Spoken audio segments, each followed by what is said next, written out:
Angel one का management हमारे साथ जुड़ चुका है। सीएमडी मिस्टर दिनेश ठक्कर हमारे साथ जुड़ चुके हैं। ठक्कर साहब, गुड आफ्टरनून, बहुत बहुत स्वागत है आपका जी बिजनेस में। और मैं आपके रिजल्ट्स देख रहा था, गजब के रिजल्ट्स आपके कंपनी ने क्लॉक किए और हर बार क्वार्टर देन क्वार्टर आप कंपनी के जो रिजल्ट्स है वो लगातार सुधरते ही जा रहे हैं। सबसे पहले तो कॉन्ग्रेचुलेशन। और बताइए क्वार्टर कैसा रहा और इतनी अच्छी ग्रोथ आपकी कंपनी कहाँ से डिलीवर कर। Thank you very much Varun ji.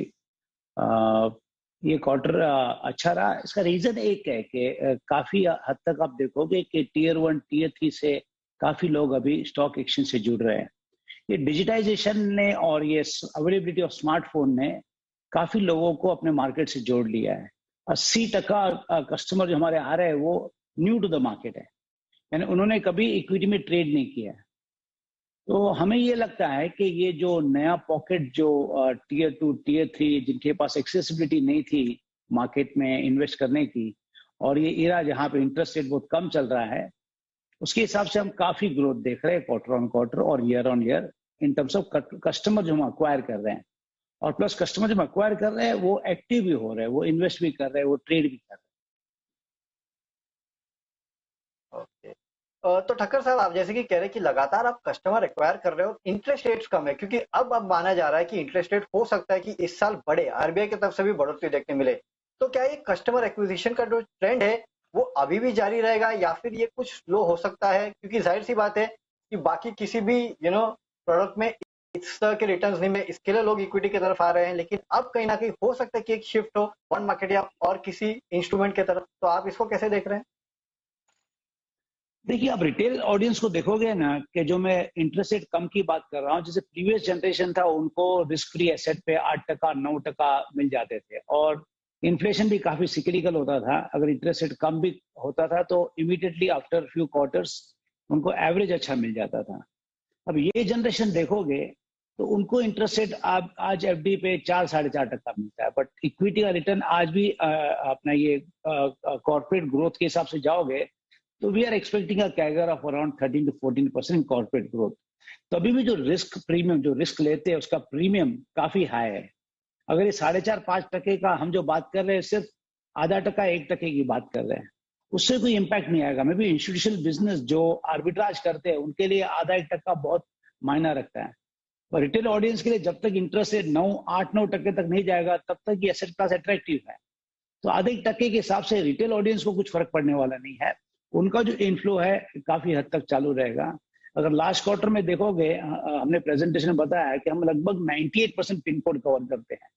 ये तो हुई length of the country, but 98% pin code में भी अंडर पेनिट्रेशन देखोगे ना, आज भी वहां के हर रिमोट पॉकेट से पेनिट्रेशन 1% भी नहीं है। तो हमें लगता है कि जब तक ये interest rate is in the range of inflation is the range of 5 to 6% और इंटरेस्ट रेट इसी रेंज में रहेगा, तब तक ये रिटेल का इनफ्लो चालू ही रहेगा। जब तक हमारा पेनिट्रेशन दूसरे कंट्री की तरह पहुंचे, जहां पे कंपेयर करें चाइना, कोरिया, जहां पे आज भी डीमेट पेनिट्रेशन 13 या 14% है, और यूएस की डेवलप कंट्री की बात करें तो 34 या 35% है। तो long way to go. Long way to go है। और इंटरेस्ट रेट यहाँ से अगर बढ़ भी जाना है, क्योंकि मार्केट को सबसे बड़ा टेंशन यही है कि इंटरेस्ट अगर बढ़ जाएगा तो इक्विटी मार्केट में सेल ऑफ हो जाएगा, फिर से जो क्लाइंट्स है वो शायद कम हो जाएंगे। लेकिन एंजल वन का कहना है कि नहीं, यहाँ ऐसा कुछ नहीं होगा, यहाँ अभी भी पार्टिसिपेशन जो है वो जारी रहेगा। ठक्कर साहब, एक चीज है कि आप लोग लगातार डिजिटल प्लेटफॉर्म पे जो है वो फोकस कर रहे हैं, इसके चलते आपके जो कस्टमर क्लाइंट कॉस्ट है वो कितना कम हुआ है, अगर ये आप समझा सके।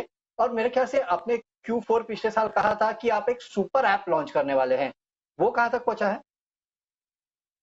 ओके, एक जो कॉस्ट ऑफ एक्वायरिंग क्लाइंट हमने जब से डिजिटाइज किया है, पर डिजिटाइजेशन के पहले हमारा ब्रेक इवन लगभग 1 साल होता था क्लाइंट के लिए।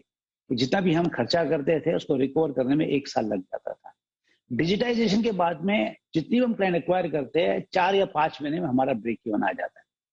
तो उस हिसाब से ये बिजनेस मॉडल एक तो मार्जिन के हिसाब से सही है, और ग्रोथ रेट जो है कस्टमर का हमारे प्लेटफॉर्म पे लगभग 100% से भी ऊपर है ईयर ऑन ईयर। और अब क्वार्टर ऑन क्वार्टर देखोगे तो भी 20-25% का ग्रोथ आ जाता है। अब सुपर ऐप की जो हमने बात की थी उस पे काम 9 महीने से चालू है, और हम एक्सपेक्ट करते हैं मार्च अप्रैल में हम उसका ये फर्स्ट कट लॉन्च करेंगे। व्हेन आई से फर्स्ट कट मींस का मतलब जो ब्रोकिंग सर्विसेज है पहले अवेलेबल होगी, फिर जून जुलाई में इस पे और जर्नीज ऐड होगी, जैसे म्यूचुअल फंड लेना, इंश्योरेंस ऑफर करना, लैंडिंग प्रोडक्ट ऑफर करना। तो करीबन मार्च अप्रैल में लॉन्च करने के बाद में 9 महीने लगेंगे सब जर्नी उसमें डालने के लिए। ये ऐप में काफी पर्सनलाइज जर्नीज होगी, जहां पे जो भी कस्टमर एक्वायर करते हैं, apart from stock broking, commodity market, उनको म्यूचुअल फंड कैसे लेना चाहिए, उस पर एडवाइजरी सर्विसेज, इंश्योरेंस कौन सा सही है प्रोफाइल के हिसाब से, लेंडिंग प्रोडक्ट जो लिए हुए हैं वो क्या क्रेडिट स्कोर के हिसाब से उनके क्या रेट में मिलना चाहिए, काफी हद तक इसमें फैसिलिटीज होगी। डेफिनेटली सर, तो नया ऐप जो है वो शायद इसी साल फाइनेंशियल ईयर के एंड तक या फिर अगले साल की शुरुआत में जो है वो आता हुआ दिख सकता है। लेकिन सर, आपके जो ब्रोकिंग बिजनेस है, फिलहाल करीब 95% आपके जो रेवेन्यूज है वहीं से आते हैं।